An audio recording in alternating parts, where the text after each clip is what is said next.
इदं ज्ञानम् उपाश्रित्य मम साधर्म्यमागतः सर्गेऽपि नोपजायन्ते प्रलये न व्यधन्ति च।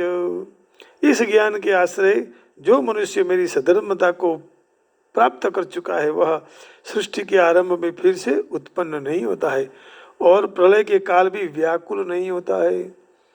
इदं ज्ञानम् उपाश्रित्य मम साधर्म्यमागतः सर्गेऽपि नोपजायन्ते प्रलये न व्यधन्ति च। और उमा संत कह इह ही बढ़ाई मंद करत जो कर ही भलाई। अब देखिए, कोई अपना अप्रिय करे तो करने दो उसको। सब प्राणियों में जो माने किसी का अप्रिय न करे, अप्रिय करने का भाव ना आवे। उमा संत कही यही बढ़ाई मंद करत जो कर ही भलाई। छठे अध्याय के 32वां श्लोक हमने देखा अभी। आत्माओ पम्येन सर्वत्र समम पश्यति अर्जुन। अच्छा, ये छठे अध्याय का 32वां श्लोक नहीं देखा है, पूरा देख लेते हैं।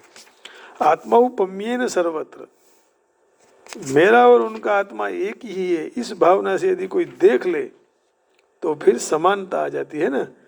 आत्मौपम्येन सर्वत्र समं पश्यति अर्जुन सुखम वा यदि वा दुखम स योगी परमो मतः। हे अर्जुन, जो भक्त अपने शरीर की उपमा से सब जगह पर मुझे समान देखता है और सुख अथवा दुख को सब में समान देखता है वह परम श्रेष्ठ योगी है। आत्मौपम्येन सर्वत्र समं पश्यति अर्जुन सुखम वा यदि वा दुखम स योगी परमो मतः। तो 3 दिन से ये 2 श्लोक की चर्चा सत्संग चल रहा था। आज यहाँ इसी को विराम देते हैं, लेकिन दोनों श्लोकों का इंग्लिश का जो अर्थ है वो जरा देख लेंगे।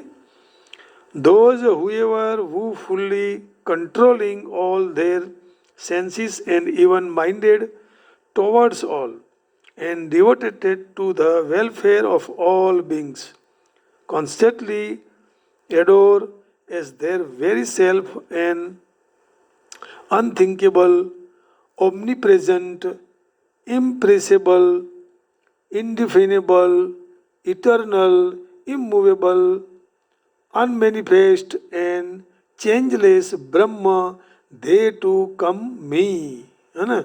सर्वभूत वही मुझे प्राप्त कर सकते हैं कि जो ऐसा मुझे मानते हैं, नहीं मानेंगे तो प्राप्ति नहीं होगी, सीधी बात है। अब देखिए तीसरे और चौथे का अर्थ यहाँ देख लेते हैं। But those who fully worship of unmanifested that which lies beyond the prescription of the senses, the all pervading, inconceivable,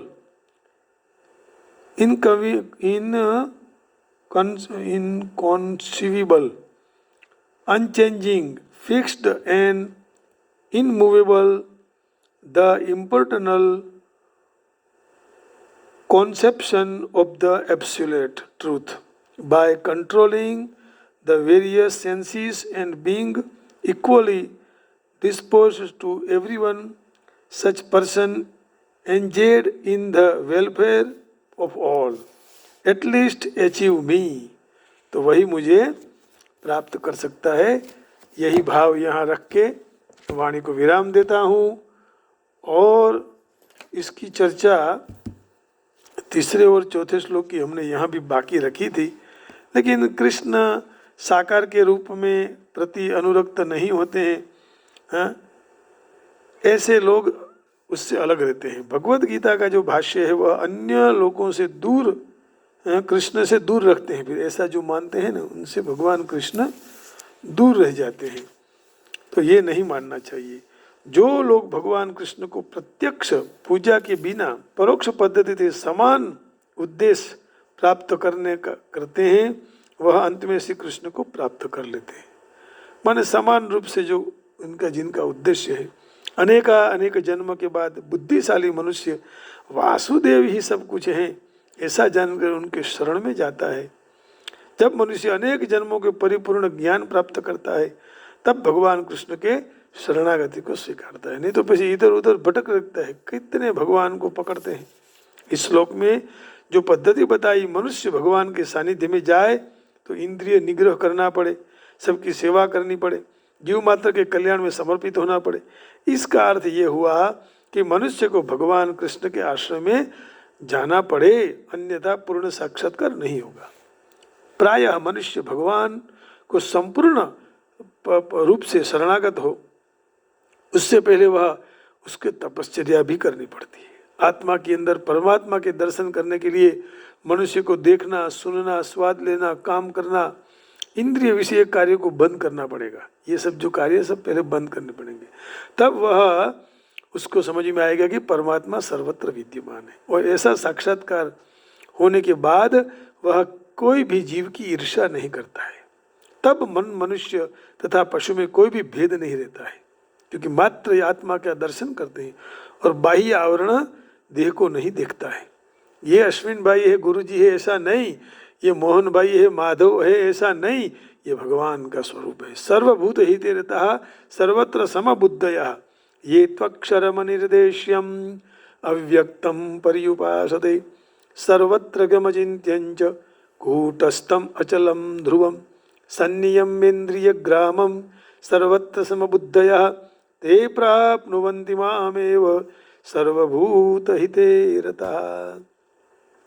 तो वही मुझे प्राप्त कर सकते हैं। सामान्य मनुष्य के लिए निर्विशेष साक्षात्कार की यह पद्धति स्वीकारना थोड़ी कठिन हो जाती है। तो ऐसे हो जाएंगे, उसी को ही दे टू कम मी, वो मुझे प्राप्त कर सकते हैं। ते प्राप्नुवन्ति दे टू कम मी। और यहाँ इसका अर्थ ये लिखा कि एटलीस्ट अचीव मी, एटलीस्ट मुझे वो प्राप्त कर सकते हैं। जय श्री कृष्ण, राधे राधे। जय योगेश्वर बाके बिहारी लाल की जय, बरसाने वाली की जय, कृष्ण कन्हैया लाल की जय। हरिओम हरिओम। जय गिरधारी, राधे। ओम नमः।